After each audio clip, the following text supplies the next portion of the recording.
यहां स्टेट में इविक्शन का काम हो रहा है, बहुत जगहों पे होता है,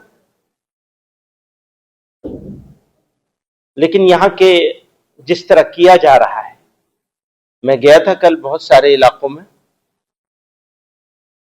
तो जिस तरह किया जा रहा है इसको देखकर दुखी होना, मुझे लगता है आप लोग भी अगर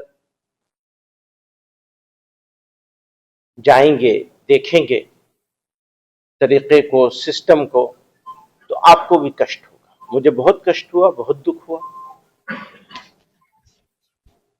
और खास तौर से इसलिए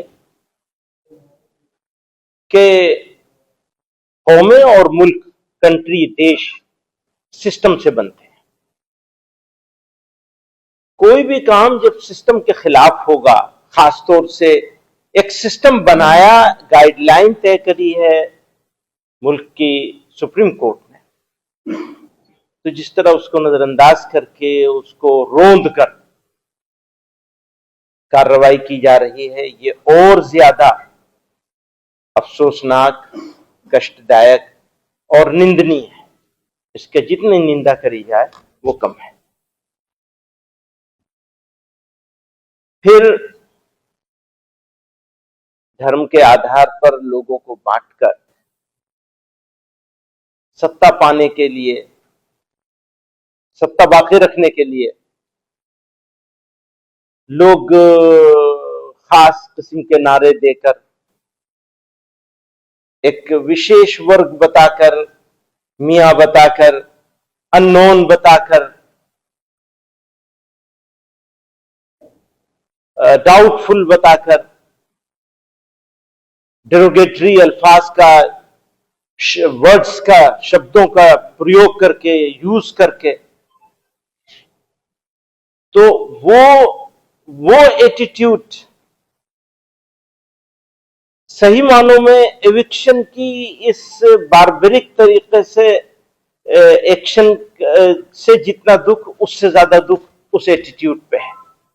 अगर कोई डाउटफुल है तो डाउट क्लियर करने का तरीका मौजूद है, आप वो क्यों नहीं इख्तियार करते? अगर कोई फॉरेनर मौजूद है तो उसको डिपोर्ट क्यों नहीं किया जाता? हम तो उसका विरोध नहीं करते। कोई फॉरेनर हो, विदेशी हो, यहां रहे, ये हमको मंजूर नहीं, कभी मंजूर नहीं।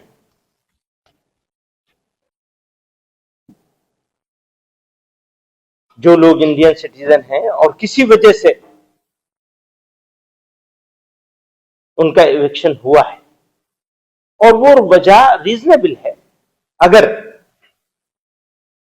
तो उनके रिहेबिलिटेशन का प्लान होना चाहिए, जिसको सुप्रीम कोर्ट ने भी कहा है, बार बार कहा है, एक केस में नहीं, कई सारे केसों में कहा है कि जब एविक्शन की कार्रवाई होगी तो उनको रिहेबिलिटेट करने का प्लान भी साथ में होना चाहिए। तो हम ये डिमांड करते हैं आसाम की सरकार से कि वो उन लोगों के रिहेबिलिटेशन का अरेंजमेंट करें और उसमें मानवता नजर में रहनी चाहिए, इंसानियत, ह्यूमैनिटी। तो जो लोग उजाड़े गए हैं और इंडियन सिटीजन हैं, फॉरेनर है निकाल दो, डिपोर्ट करो, इंडियन है तो उनको रिहेबिलिटेट